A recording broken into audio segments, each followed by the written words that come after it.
Hello and welcome everyone. So in this session we'll be dealing with the private players allowed to operate rocket launch in India. So recently this is in news, like the private players which are allowed to operate a rocket launch in India. We'll be going in detail regarding this news, and also we'll be covering a part in space, then Agnikul Cosmos and Skyroot Aerospace, what are these? And then the National Space Transportation Policy document to 2020. We'll be going quite review of these kind of things in this session. So welcome to you. And as for the news, the Indian private players will now be allowed to establish and operate rocket launch sites within or outside, maybe within or outside the country, with prior permission taken from the government of India. So this is in news. Like they now the Indian private companies will be allowed to establish the rocket launch sites that may be either inside the country or outside the country, but they need definitely the prior permission from the government of India. And it is worth mentioning that whenever they are operating out of the country, then Indian government will not be responsible for any kind of mishaps and any kind of illegitimacy or any kind of negative things being happening over there. So Indian government will not be responsible for that purpose. And so then any rocket launch from Indian or overseas territory can only be conducted with authorization from the INSPACE. So INSPACE, as you know, this is Indian's National Space Promotion and Authorization Center, and it is an autonomous nodal agency approved by the Union government, the government governed by Department of Space and Government of India. So it is an autonomous nodal agency already approved by Union government in 2020, and it is governed by the Department of Space. And so the rocket launch from any either inside of the territory or overseas territory, it will be conducted with authorization from INSPACE. So must authorization required from INSPACE. And this organization acts as a medium. As you know, this acts as a medium between ISRO and the private space sector in India. So INSPACE came to act as a medium between ISRO and the private role players. So definitely here we can see the logo of INSPACE. So its prime work is that to bring down all the interested private players who want to invest in space of India and to do the needful activities to promote the space industry or the space sector in India. So this is the work of INSPACE. And the launch site, either it is owned or leased or from mobile platform such as air, medium or land or sea. It will be according to the draft National Space Transportation Policy of 2020, which is developed by the Department of Space, released by ISRO. So the launch site will be directly according to the guidelines released by draft National Space Transportation Policy. So this policy, what it is, we'll be dealing with in the next slides. So this is like the National Space Transportation Policy 2020. So it was released to promote, foster an environment within the country for Indian entities to develop capability and capacity in space transportation systems. So definitely the aim somehow is regulating or controlling or promoting and fostering the environment within the country. So it will allow the Indian entities to invest more in case of the space or increase the capability and capacity in space transportation in particular. So they will be focusing on space transportation exactly.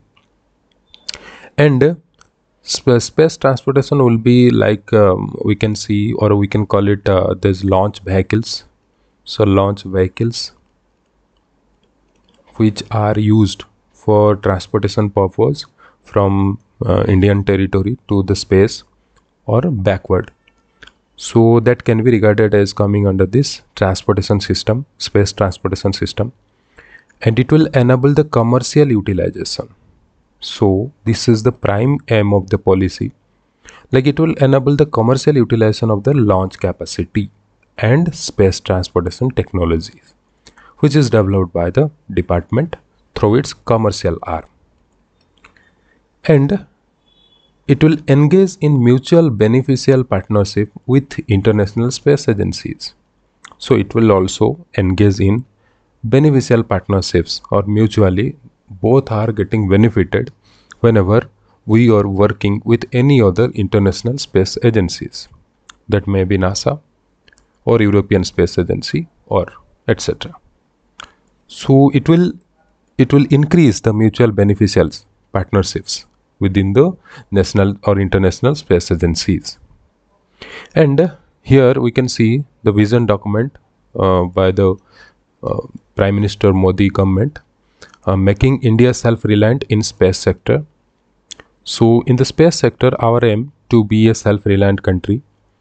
So here the private sector participation in space activities approved exactly, and it is a cabinet decision released on 24th of June 2020.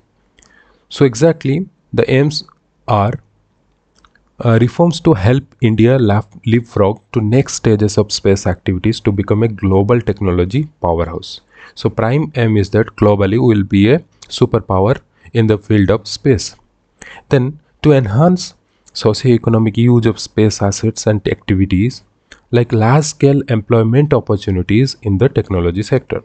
So prime aim is to go for heavy employment, large-scale employment in this space sector. And again, in space will be there, the role player of the in space, which will provide a gap, which will fill up a gap which is between the private players and that of the ISRO. And it will provide level playing field for private companies to use Indian space infrastructure. So they will be allowed to use the existing Indian space infrastructure what is there already with us. And then the role comes of NSIL. NSIL means New Space India Limited. This is New Space India Limited to orient space activity models from supply driven to demand driven. So it will be focusing on demand driven purpose, basically basing on what are the demands in the field of space. It will be focusing on demand driven criterias, and then it will allow ISRO to focus more on R&D activities. R&D activities will be more focused in the area to help India to become self-reliant in space sector. So these are some of the prime steps we are focusing in the coming decade to make India self-reliant in space sector towards the journey of our Atmanirbhar Bharat, as per our Prime Minister Modi said. So here are some top performers or top companies which are allowed to operate in the space sector. We can see first one is the Agnikul Cosmos. Agnikul Cosmos.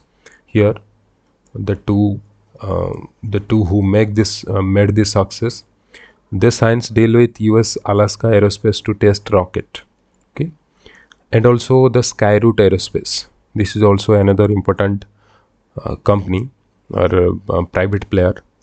Like some of the rockets launched by these players. These are small rocket makers. Normally, these are very small rocket makers who are developing small rockets to launch very small to small satellites into the orbit. Okay, here we can see Vikram 1, 2, 3. These from Skyroot Aerospace.